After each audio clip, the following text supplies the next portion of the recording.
ओम गुरु ब्रह्मा गुरु विष्णु गुरुर्देव महेश्वर गुरु साक्षात परम ब्रह्म तस्मै श्री गुरुवे नमः।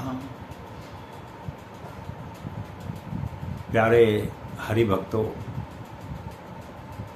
आज का जो मेरा विषय है वह यह है कि पितरों की शांति और पितरों का जो आशीर्वाद है वो मनुष्य को किस प्रकार से मिल सकता है। मैं पंडित गिरीश चंद्र तिवारी आपको जो है इस विषय में थोड़ा सा ज्ञान प्रदान करूंगा, जो मुझे हमारे पिता जी के से मिला था और उन्होंने ही हमें इसके विषय में थोड़ा बहुत ज्ञान दिया था। तो हमने देखा कई आत्माएं मरने के बाद प्रेत योनि में चली जाती हैं। सभी नहीं जाती, कुछ आत्माएं चली जाती हैं जिनकी यहाँ पे पूर्ति नहीं होती है और कुछ जो है भटकती रहती हैं, क्योंकि इस ब्रह्मांड में तो अनेकों शक्तियाँ घूमती रहती हैं और अपना अपना कष्ट भोगती रहती हैं। अब हर जिस प्रकार कोई आदमी नौकरी करता है उसके अंदर में एक जिज्ञासा रहती है कि भाई महीने का आखिरी समय आएगा, हमें तनख्वाह मिलेगी, हम ये काम करेंगे तो हमें पैसा मिलेगा।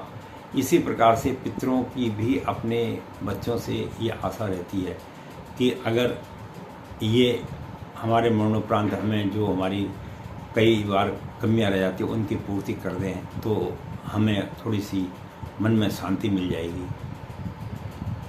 तो अपना अपना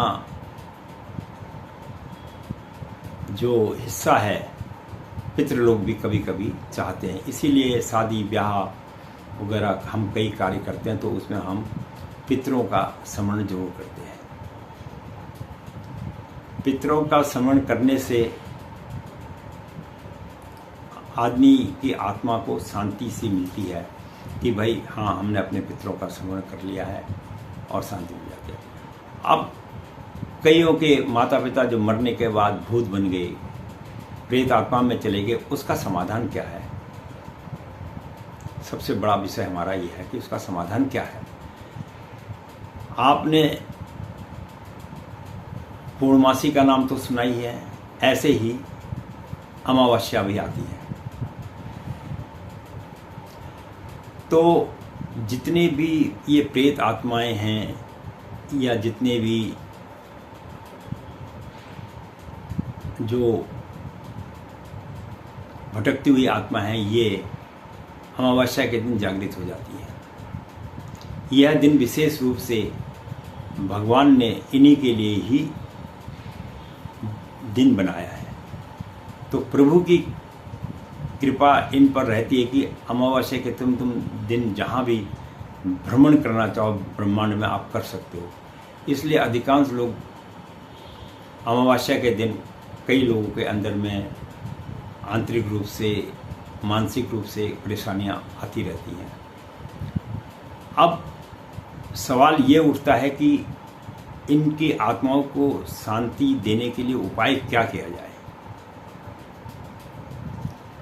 मैं जो उपाय आप लोगों को बता रहा हूँ यह कोई खर्चा करने वाली बातें नहीं हैं, ये सब पे लागू होती, चाहे वो किसी भी धर्म का क्यों ना हो। तो अमावस्या की रात को अगर आप लोगों का मन करे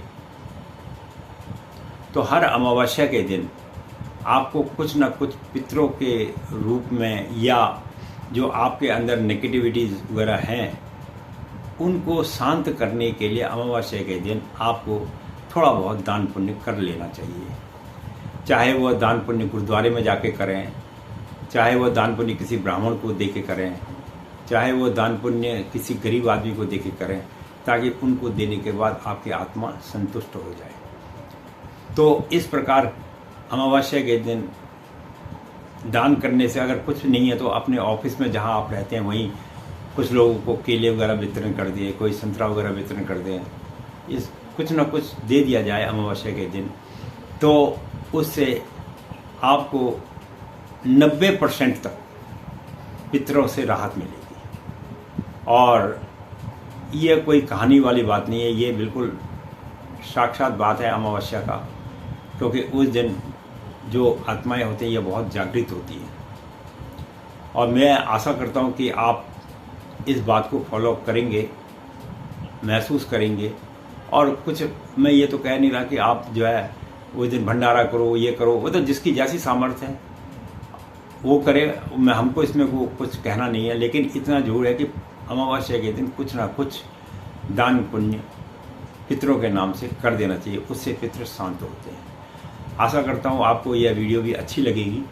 और जो कई लोगों को जिनको पितरों से निजात नहीं मिल पा रही है, जिनके कारोबार में बरकत नहीं आ पा रही है, घाटा हो रहा है, तो उसमें बहुत अत्यधिक मात्रा तक सुधार होगा। मैं ये नहीं कहता कोई कर्जा लेके और ये करके ज़बरदस्ती आप जो है इस कार्य को करें। जितनी आपकी सामर्थ्य है उसके हिसाब से करें। अगर आपको कुछ नहीं मिलता, जेब में कुछ टॉफियाँ ही रख लीजिए, टॉफियाँ ही बांट दीजिए लोगों को। वो भी पितरों के नाम, बोला ये पितरों के नाम की टॉफियाँ हैं, वही बांट दो। 2-4 रुपये की टॉफियाँ बांट दो, जिस हिसाब से तुम्हारी सामर्थ्य उस हिसाब से करिए। और जो है उससे आपके पितर बहुत शांत होंगे और आपको जो जीवन में निराशाएं हैं वो आशाओं में बदल जाएंगी। मैं इसी के साथ अपनी वाणी को विराम देता हूँ। लगता है कि आप लोगों को ये वीडियो भी अच्छी लगेगी। और बाकी जो है आप खुद करना, आपको इसका एहसास हो जाएगा। धन्यवाद।